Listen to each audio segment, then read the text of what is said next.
Welcome to the House of Power Cards, okay? And this is my take today. I'm going to read something for you here. That Kenyan politics operates on spare me this time loud philosophy, okay? So when I expound this one in a little bit deeper manner, it means as we have been saying so many days and so many times that in Kenyan politics, we don't have a permanent enmity. There is always that philosophy of spare me this time round because you may need me right in the next minute. Okay. So the question today we are asking ourselves is the question that is very huge, and we are asking ourselves today is, and we should ask ourselves as Kenyans, not the political class, as Kenyans. The question that we should ask ourselves today is, how far can Kenya go without the current political class?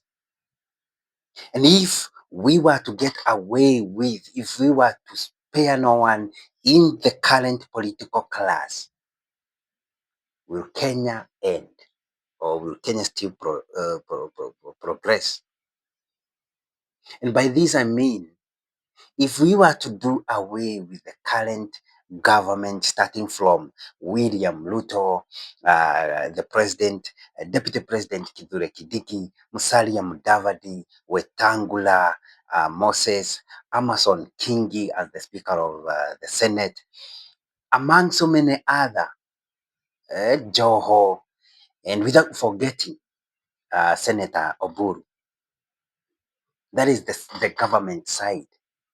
When it comes to the opposition side, we have Rigathi Gachagua, we have Kalonzo Musyoka, Fred Matiang'i, we have Martha Karua, Justin Muturi, we have Edwin Sifuna, among so many, Governor Natembeya, and not in any way excluding uh, the retired president, Uhuru Kenyatta. So if we were to collectively take all these politicians and keep away from Kenyan politics, will Kenya end? Kenya will still be in progress.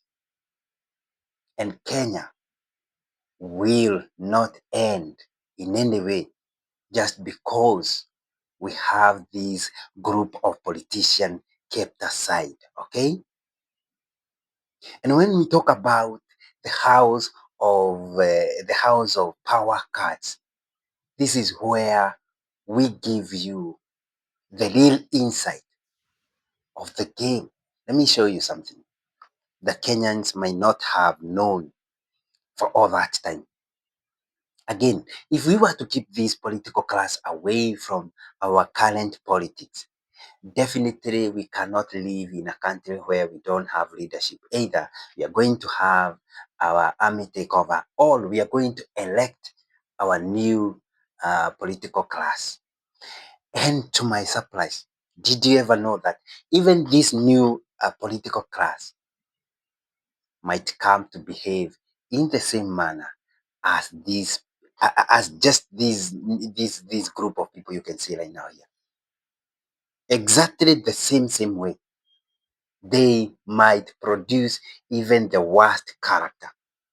They might even become the worst class of politicians that we have ever had. And to make the matter worse, they might come here to safeguard this old generation of politicians. So what does it mean in general? It means not unless we get heavenly sent leaders. And heavenly sent leaders are always within our doorstep, but we don't go beyond understanding them. We just want to get what they are giving us. We just want to get what they are offering, 50 bob, 200,000 to groups of to thousands of groups of women whereby each woman is taking 50 bob. That is what we concentrate most on.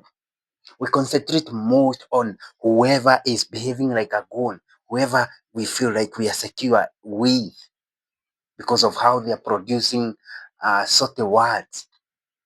We don't concentrate sometimes on that one quiet politician who's just standing and waving the people like this, saying, I don't have much to say right now. All I know is that we have this problem and this other problem and that other problem. But once you give me an opportunity, I'm going to make sure that everything aligns itself in the correct way. But we don't have an opportunity to search people. We don't give our ears to search people. We want goons. We want people with characters that are not in any way of a leader. A leader is not about the mouth. A leader is not about the presentation. A leader is all about the action. It is the deeper them that tells us who they are. So if you take your leader in the most deep way, and this is the very best opportunity we have right now, starting from now all the way to the general election. It is not about how they're standing on these open cars on top, and they are telling us the government is failing, and the government is telling us how hawana akili. It's not about that. It is all about the vision that even they don't need to tell us their vision. We know by how we relate with them. We know with what they have been telling us. We know with their tangible life. Tangible life tells much about a reader. Okay? So listen, Kenyans, no one should ever, ever, ever take a responsibility of hitting their own brother.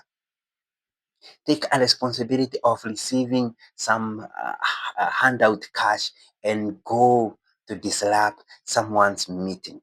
That doesn't create anything, because the more you hit them, the more they become furious to prove a point. The more you disrupt their meeting, the more they become furious to prove a point. Leadership is not about that.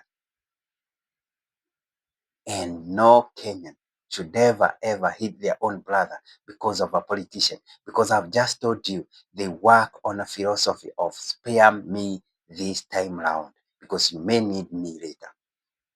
They don't talk about Kenyans. They talk about themselves. And they say, spare me this time round, because I will spare you in future.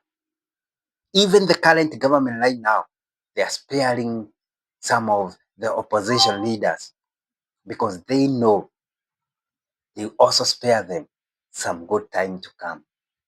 And that is the philosophy of politics. Spare me this time round, because I'll spare you in future.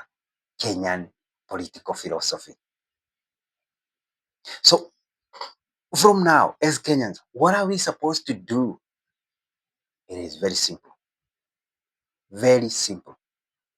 The core responsibility of a Kenyan, right now and forever, remains to be one: maintain peace. Maintain peace.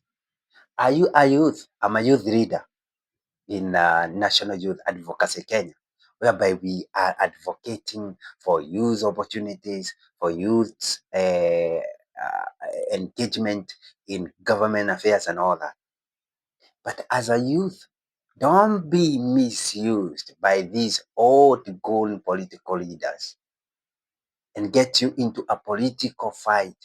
You lose your life and leave your two children when they have their children in New York doing something constructive, and your life and your children's life gets to waste. It's not about that. It should not be about that. It should be about maintaining peace. Keep peace and elect the very leader that you want. And the one that you expect to have a change, the one that you understand in a better way. than how they present themselves to the public. Okay? Hopes this gets you right. That the core responsibility of the core responsibility of every Kenyan right now is the maintenance of peace. Respect your neighbor. That is the very person you need tomorrow after election, not even tomorrow. Immediately you cast your vote, no one else will ever come for your salvation. Not that politician, not that one person you kept on saying they have to get these, they have to be our leader. They are not the people who come for your salvation. The very, very neighbor. That one person who is within your village. Immediately you cast your vote like this and you dip them in the ballot. Your work is done and you become useless. And the only useful person to you is that other person who was right behind you.